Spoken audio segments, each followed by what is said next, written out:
오키나와. 일본의 상황은 그야말로 최악을 향해 가고 있었습니다. 마리아나 제도를 점령한 미국은 도쿄 대공습으로 일본의 수도를 쑥대밭으로 만들어 버렸는데요. 무려 41제곱킬로미터가 불타 없어졌고 일본인 8만 명이 사망하고 4만 명이 부상을 당했죠. 뿐만 아니라 미국의 해상 봉쇄령으로 인해 일본은 물자를 수급하기도 어려워졌습니다. 애초에 일본이 동남아 지역을 노린 이유가 본토엔 물자가 없어서 부족한 물자를 외부에서 수급하기 위해서였잖아요. 근데 그러면 미국이 뭐라 할 것 같으니까 그 전에 미군 기지 진주만부터 친 거고요. 그런데 이제 미국이 해상을 봉쇄해 버렸으니 일본은 물자 부족을 넘어 기근에 시달리게 됐는데요. 하지만 이 최악의 상황에도 일본은 항복하기를 거부했습니다. 연합국은 스탈린에게 소련군이 일본으로 진격해달라 요구했지만 스탈린의 관심은 오로지 베를린을 먹는 데 쏠려 있었죠. 자, 이 상황에서 미군에겐 남은 선택지가 별로 없었습니다. 전쟁을 길게 끌어봤자 좋을 게 없으니 빠르게 끝내려면 방법은 딱 하나, 일본 본토를 침공하는 것뿐이었죠. 원래 미국의 계획은 먼저 대만을 점령한 뒤 중국 본토에 상륙해 만주와 조선 쪽으로 진격해서 일본군을 싹쓸이하고 부산에서 일본 본토로 넘어가는 것이었습니다. 그런데 일본이 중국을 향한 최후의 공격, 대륙 타통 작전을 실행해버리는 바람에 중국 해안가가 대부분 일본 쪽으로 넘어가 버렸어요.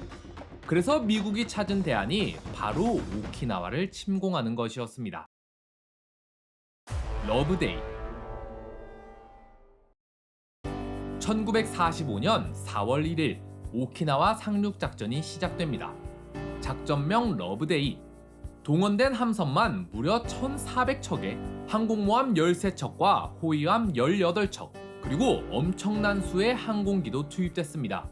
오키나와에 주둔 중인 일본군은 대략 8만 정도로 추산됩니다.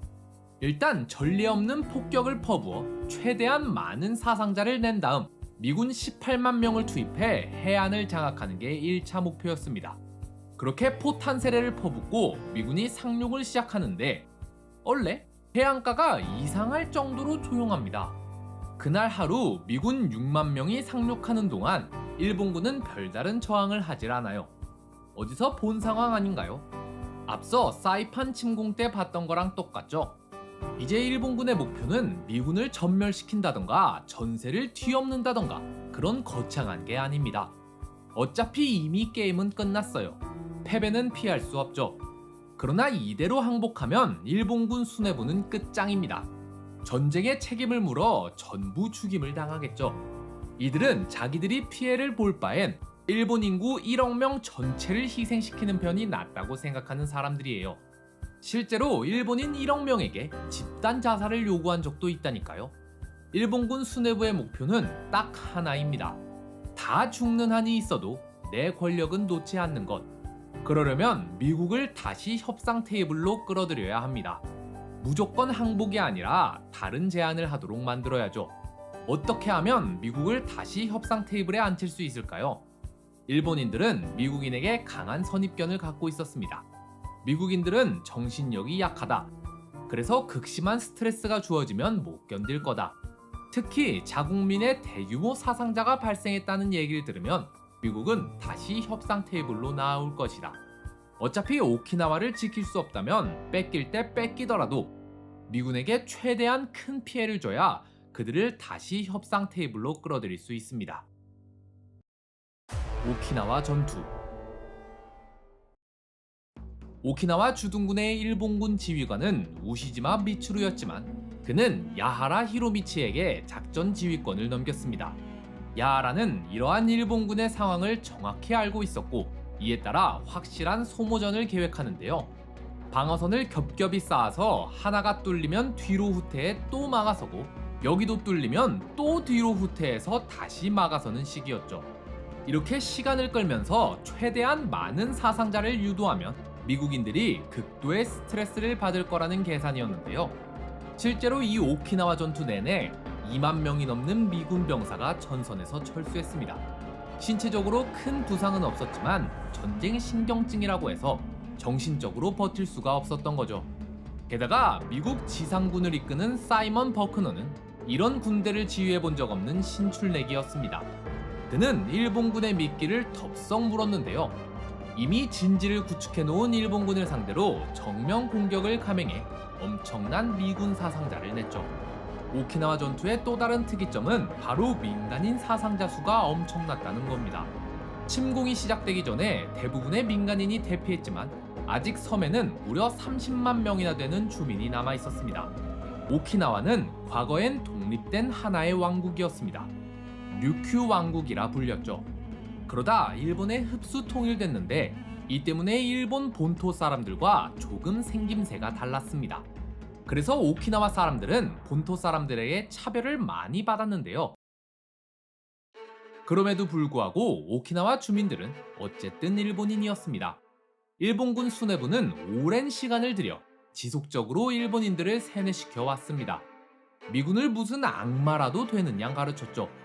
미군 손에 잡히면 고문과 강간을 절대 피할 수 없으며 그게 끝나면 무조건 살해당할 거라고 말이죠.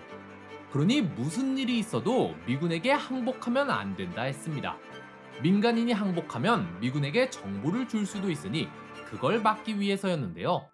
그러다 보니 항복할 바엔 차라리 자살하는 사람들이 생길 정도였죠. 일본군은 이러한 오키나와 주민들을 방패로 사용했습니다. 민간인 사이에 숨어들어 미군이 군인과 민간인을 구별할 수 없게 만들었는데요. 그렇다고 해서 위험을 감수하고 이들을 그냥 지나칠 순 없는 노릇이니 미군의 선택은 마을을 통째로 파괴하는 것이었습니다. 미군이 점점 진격하자 일본군 사이에서는 마을 주민들에게 폭탄 조끼를 입히자는 주장이 제기됩니다. 심지어 미군을 피해 동굴에 숨어 있는데 옆에 있던 아기가 울자 아기 엄마한테 아기를 죽이라고까지 했죠. 가미카제. 한편 일본군은 미군에게 더 큰 피해를 주기 위해 또 다른 작전을 실행합니다. 바로 가미카제 공격인데요. 이미 일본군은 공중전에서 전혀 미군의 상대가 되질 않았습니다. 필리핀의 해전에서 아주 대차게 발렸잖아요. 그래서 일본은 어차피 공중전 해봐야 전투기랑 조종사만 잃을 테니 그럴 바엔 아예 이걸 폭탄으로 써버리자 라는 말 같지도 않은 생각을 해냅니다. 그렇게 탄생한 작전이 바로 가미카제인데요. 사실 앞선 이오지마 전투 때도 일본군은 가미카제 공격을 했어요. 그러니 미군도 당연히 오키나와 전투에선 가미카제 공격이 더 심해질 거란 걸 예상했죠. 전투가 시작되자 미군은 가미카제 공격을 막기 위해 일본군 비행장에 쉬지 않고 폭격을 가합니다. 근데 그렇다고 해서 이걸 다 막을 수는 없었는데요. 오키나와 작전이 수행되는 동안 무려 일본군 비행기 1900대가 가미카제에 동원됩니다. 뿐만 아니라 일본은 오키나와 전투 전체에 무려 8000대에 달하는 항공기를 동원했죠. 이로 인해 미군 함선 24척이 격침당하고 164척이 피해를 입고 맙니다. 이렇듯 오키나와에선 유독 일본군의 저항이 극심했기에 미군의 진격은 더디기만 했습니다. 그렇게 무려 3개월이나 되는 기나긴 전투 끝에 결국 일본군 지휘관 우시지마가 할복을 하면서 오키나와 전투가 끝나게 되는데요. 미군이 승리하긴 했으나 결과는 참담했습니다. 미군 12,000명이 목숨을 잃었고 일본군 10만 명이 사망했습니다. 게다가 민간인도 무려 10만 명 가까이 사망했는데요. 이 참담한 전투 결과를 들은 해리 트루먼은 충격에 빠집니다. 이 다음엔 일본 본토에 상륙해야 하는데 대체 거기선 얼마나 많은 사람이 죽게 될까요? 미 육군성의 예상으로는 전사자가 최대 80만 명에 달할 수 있고 사상자는 무려 400만 명에 달할 수 있다는 참혹한 수치가 나옵니다. 어찌 보면 일본의 작전이 어느 정도 통했다고 볼 수 있습니다. 미국은 오키나와 전투에서의 사상자를 보며 큰 충격에 빠졌으며 트루먼은 대안을 물색하기 시작했거든요. 과연 일본은 계획대로 미국을 협상 테이블로 끌어들이는데 성공할까요? 그런데 그때 고민에 빠진 트루먼에게 하나의 선물이 도착하니 비밀리에 진행했던 원자폭탄 실험이 성공했습니다. 이 시리즈는 넷플릭스 오리지널 다큐멘터리 10대 사건으로 보는 제2차 세계대전과 컬러로 보는 2차 세계대전 승리를 향한 여정을 통해 2차 세계대전에 대해 알아보기 위해 만들었습니다.